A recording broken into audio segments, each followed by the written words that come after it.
the last 3 years because I did a lot of. Did y'all see Delirious? In Delirious, I was making fun of a lot of entertainers too. That's when I got scary because I did some jokes about Mr. T, and Mr. T was gonna fuck Ed up. I was scared because y'all see Mr. T. He don't look like like he can't fight. He looks like he can whip some ass, right? And I was petrified. I was walking parties, and people say, "Yo, man, Mr. T was just here looking for you." He was walking up to people saying, "I'm gonna whip him over the ass when I see him." Then I watched the show, because I didn't know him. I watched the show to see what kind of guy he was, and the character on the show ain't too bright. So I figured if he came up to me, I could use the Jedi mind trick on him. Mr. T walk up and go, "I heard you did some jokes about me." "No, you didn't." "Maybe I didn't."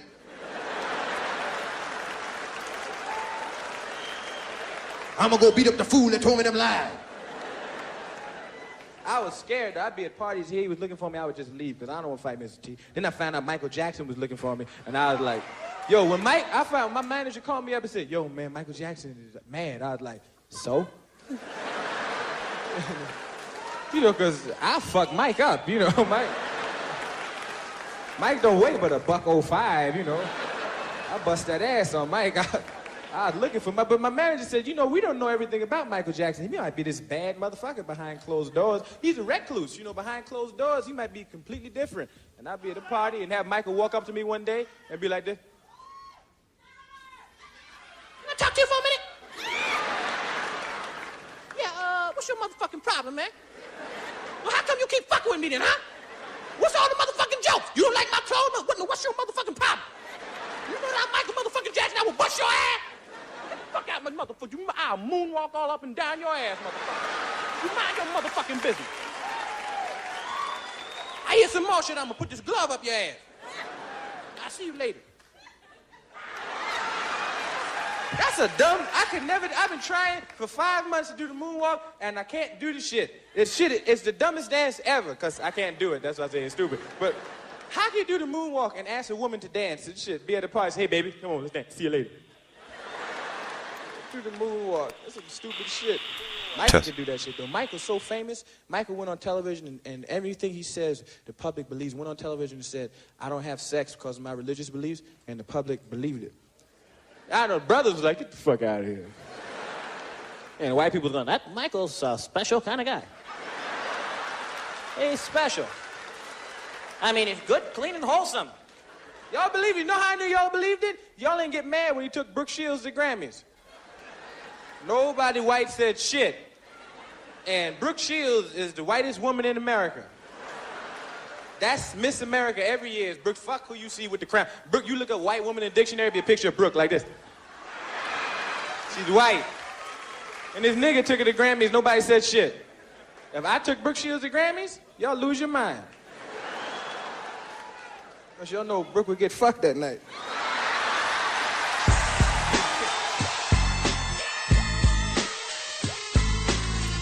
Oh, he ain't never lied. He never lied. Welcome back to the Doug Stewart Show. Yeah. Yes, sir. This is a funny Friday. Yeah, don't get it twisted. Eddie Murphy do like to swirl now. Don't get it twisted. All right, welcome back to the show, man. This is a funny Friday, and you're listening to the Doug Stewart Show on the Two Live Shoes Radio Network. I think we got the phones figured out, man. We got a call on the line. This is my man, John Fisher, Patty Cake Microwave. What up, John? Doug Stewart, what it do? John Fisher in the building, baby. John Fisher in the building. What's up, brother? How you doing? Not much, man. I'm doing all right, man. Well, I'll get an announcement later. I know you still got your entertainment segment to go, but I want to touch on what you were just talking about a second ago, right before the break. Now, it's hard for me to talk about this stuff, Doug, because a lot of people think I'm crazy and all of this stuff, but what you were talking about, like how we're doing better off than we were 400-something years ago, right? Man, I think it's still the same. It's just different. In my mind, and this is everybody outside of, small business owners, people who only own business, slavery still exists. There was only so much they could have us build. We built this country. Our ancestors built this country with their bare hands. We come nothing to Native Americans. You know what I mean? So right. there's only so much they can have us build. So what they did was they built a system. they built a system which was to make us think that we had equal rights when we really didn't. So to me, it's a form of mental slavery. You know what I'm saying? White man still signed your check. White man still says you can get a job. White man still says you can protest, but if you do protest, we're going to chastise you for it, even if it's for the right cause. So I think it's when you really look at it, man, this country is no different than it was, 400 years ago. It's just the difference is you can't do the same thing that you did back then. So you got to find a different way. Now, no disrespect to the white brothers and sisters that listen to the show, but white people, man, as far as I'm concerned, the belligerent white people, all they did in this world was conquer. They conquered the Asians, they conquered the Native Americans, and they conquered us. You know what I mean? And if you look to this day, you got our president still saying ridiculous stuff towards North Korea, like he's trying to conquer them again. That might end up having World War III happen. So when I really look at it from the step back, like I said, man, none of this stuff about Colin Kaepernick surprises me. All of this stuff about Charlottesville, all Donald Trump did really was, or the Orange Juice, I'm sorry, all he did was give a voice to the people who felt like maybe it wasn't cool to have that voice no more. These folks is coming out with no hoodies, no mask, no nothing, and it's okay because guess what? Their president will come out and say, I'll grab them in the pee, I'll build the wall, I'll do this, I'll do that, and it's just more of the same old thing. It's just different. It's just the same way the NBA was great back in the 80s and 90s. It's still great now, but it's a different game. Now we say it's a lot softer now, and it's the same thing when it comes to race relations. It's a little bit softer now, but now with all the technology, we see all of this stuff happening to our people, and like I said on my show, Doug, people still protest about Mike Vick going to the Hall of Fame for his college. The stuff that he did happened after he graduated college, but they're still they show pit bulls more respect than they do black people, Doug. Yeah, man. A lot of what you're saying. Hey, John, appreciate the call, brother. Thank you, man. Yes, sir. There he is, John Fisher Cooking with the Microwave. He actually hosts his own show on the Two Live Stews Radio Network. Man, we could talk about this ad nauseum, but what he's saying to a large degree is exactly true. I mean, it is what it is. It's a lot of the same, but it's just, presented in a different package, man. If you watch that documentary called 13th on Netflix, and I suggest anybody under the sound of my voice see this movie. It's called 13th, and it's talking about, how basically slavery was transferred from the way that it was done, just blatantly when it first started in this country, to the justice system, and how they're getting all of this slave labor by these by black inmates for free, no different than slaves did 400 years ago, and it's all legal, because of the way that the justice system and because of the laws work. And these petty little crimes, man, will get you put in jail, and you're doing hard labor, and you're never able to get a job like you were before when you come out, and your whole life's just totally upside down. You're part of the system at that point. And so very intriguing story, man. I suggest everybody listening to me right now, man, see this documentary called 13th, and it's on Netflix, man. Real crazy stuff, man, and it kind of ties on to what John was just talking about just now, man. And he's right. Like, you see this outward show of racism now, and you hear about it, and you see it online every single day on social media.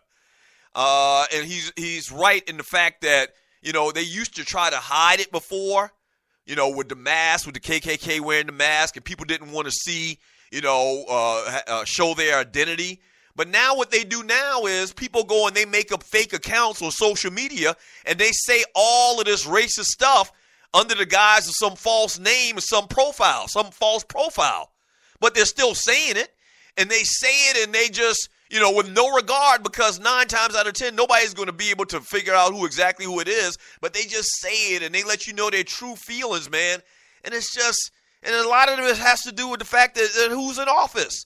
When you have a guy that in effect tries to equate, your president, this is the president of the United, as crazy as that sounds, the president of the United States this past weekend tried to equate, protesters against, outward hate from neo-Nazis and from, white supremacists and white nationalists, to try to equate everyday, normal law-abiding, tax-paying citizens to try to equate them with each other. You know, these people that were protesting to these openly racist peoples. We're living in a world. We are. We are. I mean, not once, but he doubled down on it. And in effect, on his tweets from yesterday, and talking about how, this is terrible that we're going to bring down these incredible, important historical monuments. Talking about Robert E. Lee and Sherman and whoever the hell else these darn Confederate generals were, and these statues and these monuments. He doubled down with his second commentary that went from bad to worse and tripled down on it yesterday. This is the guy running our country. I mean, what do we expect? What do we expect? What do we expect as far as laws? What do we expect as far as a national perspective on the plight and on the protests? You know, and it really bothers me, man. You're listening to the Doug Stewart Show.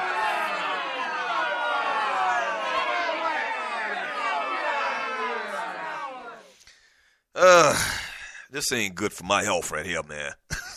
I swear to you, I didn't intend to get into all of this, man, but every story I got in front of me right now, man, kind of in some way is associated with Colin Kaepernick, man, and protests and social injustice and police brutality and punk-ass Donald Trump. Every story I got in front of me right now, Kevin Durant, Michael Jenkins, Hugh Jackson backpedaling. Like every story I got in front of me right now, man, Marshawn Lynch, his stance. Every story I got in front of me, man, is kind of surrounding around, Colin Kaepernick, social injustice, racist, punk-ass Donald Trump. I mean, that's what we got. That's what we got. Those are the hot stories, and they're not sports as far as like on the field or on the basketball court or on the diamond, but they're sports-driven. They're sports-based. And so I'm starting to feel a little bit like Ryan. Ryan doesn't want to come on and give a real opinion because it's not, for the masses, I guess, as far as what black people are concerned, to a small degree. I mean, he agrees with everything that Colin Kaepernick is doing, but he's just looking at it in a different way. But I feel like I've talked about this so much, man, over the last couple of months, in particular when it became quite evident that Colin Kaepernick wasn't going to get a job, and then all of these things that have happened on the periphery of this main story, man, it's a lot. It's a lot, man. It's a lot. And the big thing, man, is how our white counterparts feel like that we're just complaining. That's the main thing. You go back to the crux of this whole thing. Why are you complaining? Why are you complaining? What is there to complain about? Have you not seen the videotape of Walter Scott getting shot at 8 times in the back? Really?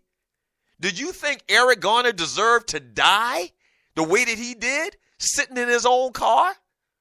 Did you see the video of, and this one didn't get a lot of conversation, man, but did you see the video of Keith Scott in Charlotte, North Carolina? Huh? Got out of his car and got shot by the police for whatever reason? I mean, have you heard the story about Trayvon Martin? Do you know the story of Freddie Gray? Do you know the story of Sandra Bland? Did you hear the details of Mike Brown getting killed in the street like an animal? For whatever reason that they can come up with? Really? Really? And you don't think that we should want change? That we shouldn't go back to the table and talk about how we're viewed in this country? Really? You don't understand why we're protesting? You damn well do, man. I mean, ain't nobody's stupid. Nobody's stupid, man.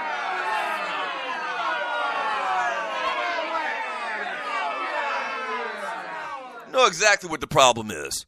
You know exactly why we're protesting and why we're upset about what's going on over the last couple of years. But to ignore it is so offensive and it's so belittling to ignore it. Oh, why are you complaining? Why are you complaining? Why do you have a problem with this? Why do you have a problem with that? Why do you want to kneel for the racist ass national anthem? Why do you want to kneel?